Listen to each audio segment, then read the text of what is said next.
ప్రియమైన సహోదరులారా, ఆయన అన్నిటికంటే ముందుగా ఉన్నవాడు.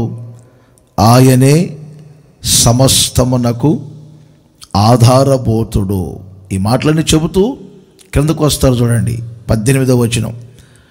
సంఘము అను శరీరమునకు ఆయనే శిరస్సు, ఆయనకు అన్నిటిలో ప్రాముఖ్యము కలదు.